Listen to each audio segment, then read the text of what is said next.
Am I the A for getting upset with my wife for secretly having an abortion after I clearly stated I didn't want children?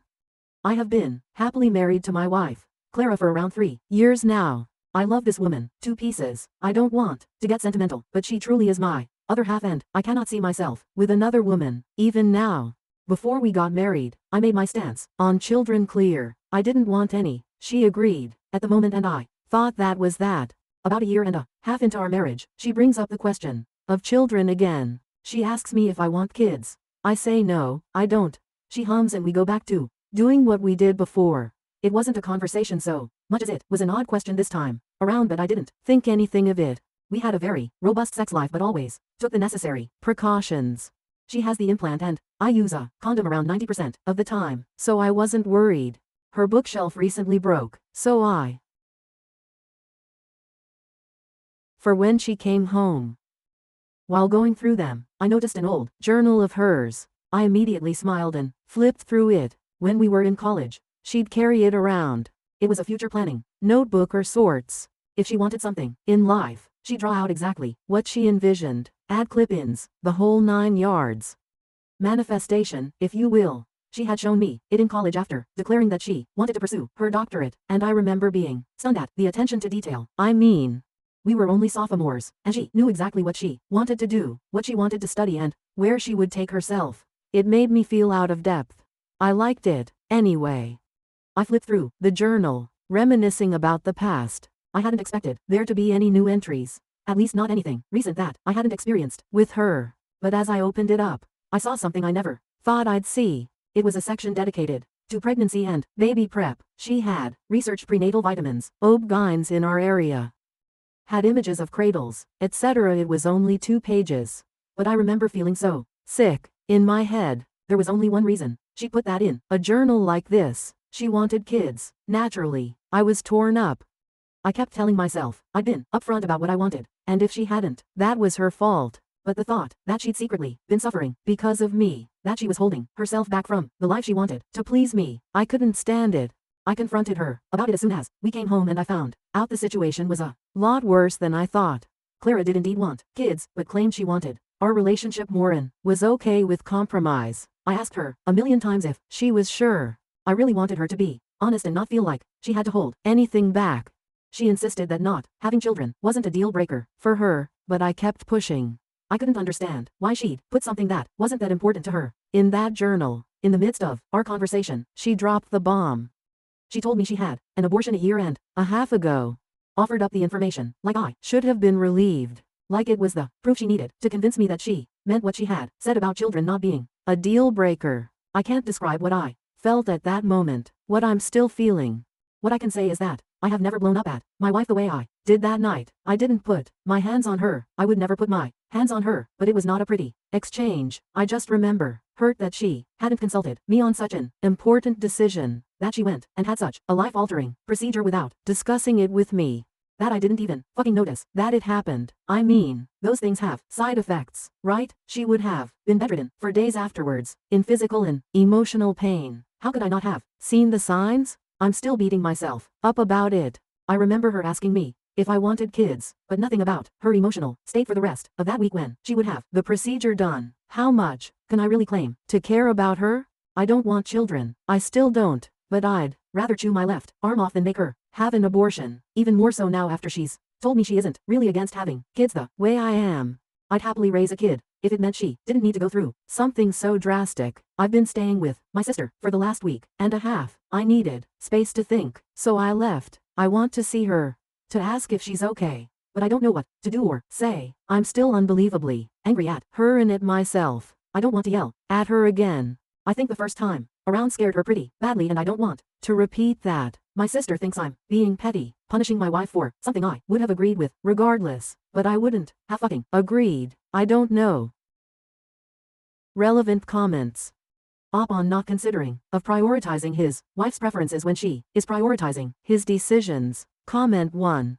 Op. To clarify, I never once said this. If that's how my post came across, let me clear it up. If she came to me as asked to start trying for a kid, in other words, to go off birth control and stop using condoms, my answer would be no. I've always been firm in that. She's never pushed the issue, but no amount of begging would entice me to plan to have a child. Having an unplanned child, on the other hand, wasn't something we discussed. Obviously, hindsight is 20/20ths, but that doesn't help much here. Update. I woke up to lots amount of comments and outright hate, so I thought I'd clear a few things up.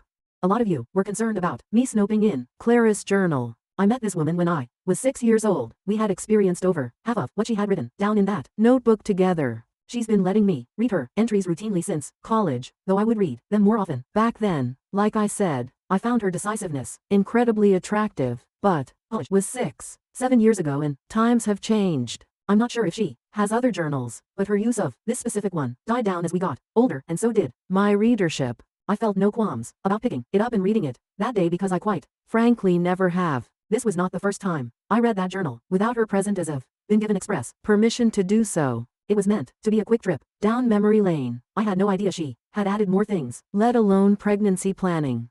She keeps all her old journals, sketchbooks, etc. in the same area, and this book was in that pile. You should have gotten a vasectomy. I'm not discussing my reasons for not wanting kids here, but I did discuss them thoroughly with Clara before we got married.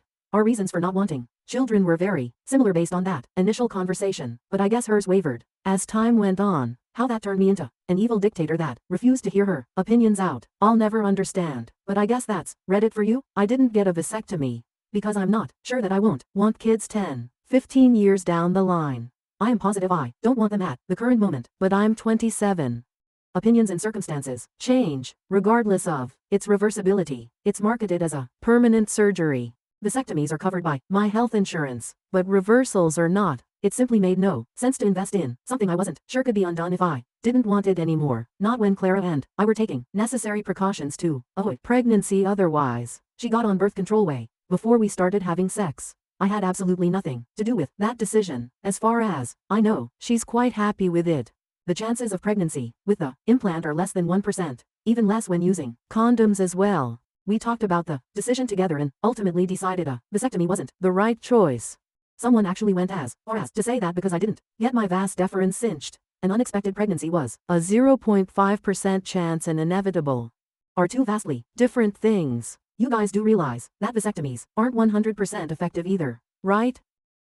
Unless you're pushing for abstinence. I really don't want to hear it. We also don't go raw unless we both agree to it, which I would never pressure her to do. You verbally abused her.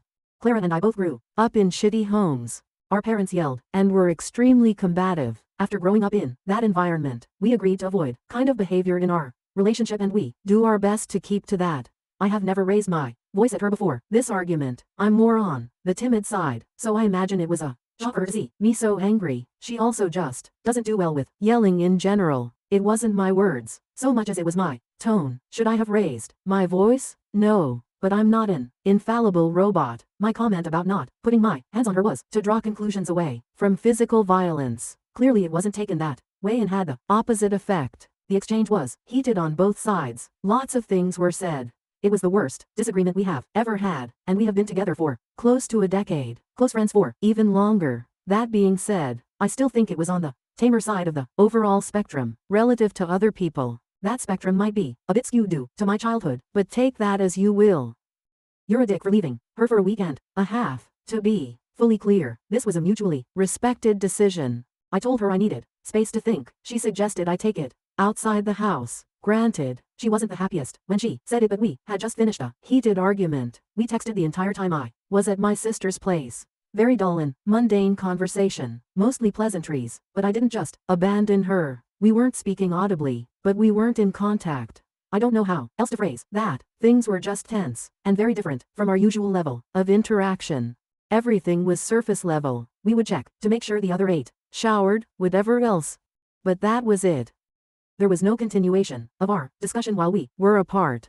We were both taking the time to make sure we were in the right head space to have a proper conversation, as is common for our relationship. It just took me a bit longer to get there. She wouldn't have been bedridden. Abortions aren't that deep.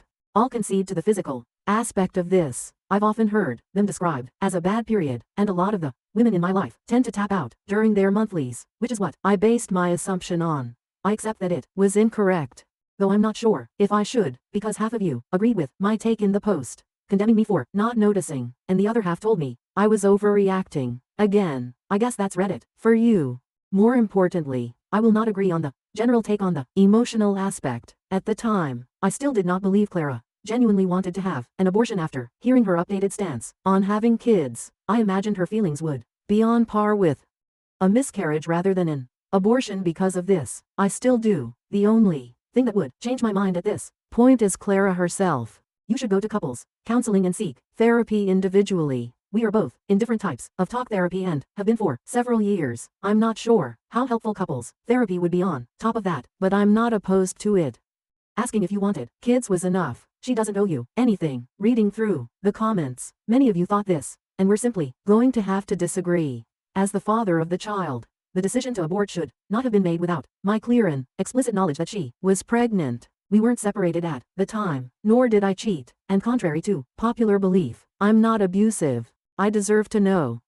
I won't apologize for expecting my wife to consult me on family planning decisions. I'd do the same for her 10 times over. If roles were reversed, call it controlling. I really don't care. Asking if I want kids is a completely different discussion than terminating a pregnancy. I'm on my way home now and will update if the situation changes. Likely sometime this week. I'd ask for well wishes, but I think it's clear none of you are rooting in my favor. Fucking hell. Edit. Took out the numbers to prevent texts from looking long and blocky. Final update. Before I got into where Clara and I are now, a lot of you had some misconceptions concerning things like me reading Clara's journal, vasectomies, and other things. I made a separate post addressing those. Read it, don't, whatever.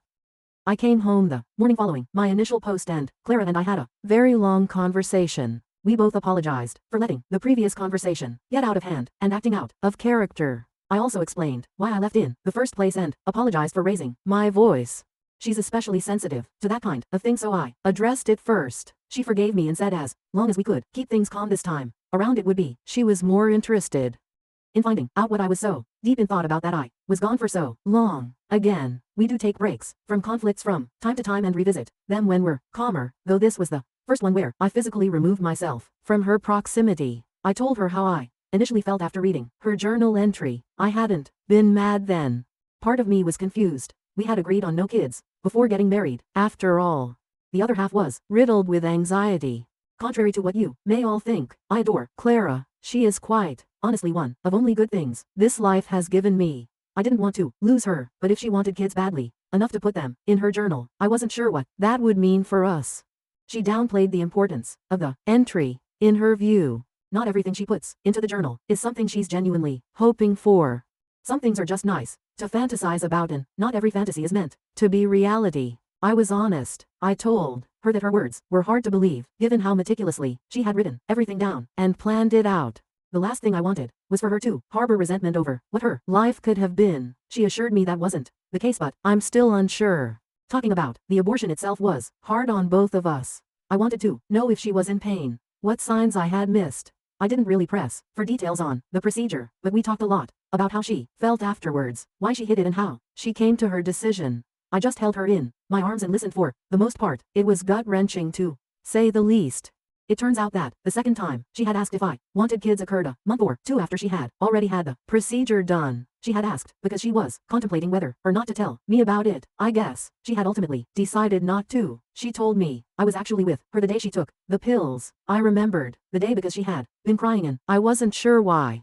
When I asked, she cited cramps, so I got her a heating pad and laid down with her. Her periods have always been pretty hard on her, so I guess I didn't think much of it. In hindsight, I should have realized something was up because she hasn't had bad cramps in years. Still, I'm glad she didn't go through it completely alone. Much later that day, I asked her why she didn't come to me when she realized she was pregnant. In her eyes, she was protecting our relationship. She knows our circumstances, my reasons for not wanting kids, my stance on abortion. She didn't want to burden me with having to choose between the two, and so she made the herself. As hard as I try, I can't understand or accept her reasoning. Her decision to go through this alone, while meant to shield me, inadvertently communicated that she doesn't trust me to support her or handle the truth. All I understood is that she feels like she can't lean on me when she's in trouble, and if that's the case, I'm not sure why we're married. She's always been independent, but this is the first time I felt completely blindsided by not being included. I asked up and down if I'd given her a reason to doubt me, to doubt my commitment to her, if she felt I wasn't a reliable partner. etc. She said no, but that just makes all this harder to grasp. She said she was afraid saying anything would change how I viewed her, our relationship, but I'm having a hard time distinguishing insecurity, anxiety from reasonable doubt.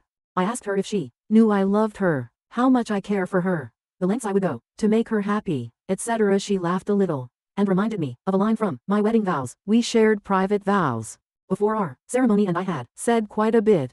I was a little shocked that she remembered that portion at all, let alone word for word. We transitioned to talking about the promises we made to one another, and just times in our relationship where we had complete trust, faith in one another. It helped put us both in better moods and ended the night on a lighter note for both of us. We're doing okay at the moment. Not quite where we were before, but getting there. Everything's still incredibly raw, including our eyes. We both broke down 5 minutes into the conversation. Clara is against couples counseling right now. I'm ambivalent, as we're still working a couple of things out on our own. I'm not sure how helpful a third party asking what steps we're willing to take to improve trust and transparency will really be, but I'm open to anything. At this point, we're not leaving one another. Issues or not, we both think it's clear that there's still an abundance of love between us, and we don't want to throw that away. Some of you will be happy to know that Clara and I decided on a new rule for ourselves. Clara was a lot more upset about my leaving than she initially let on. From now on, the distance between the top and bottom floors of our home is all the space either of us are allowed to take. We need to cool our heads. If proximity really does become an issue, the max either of us are allowed to stay outside the house is 48 hours, so no more week-long stays at my sister's.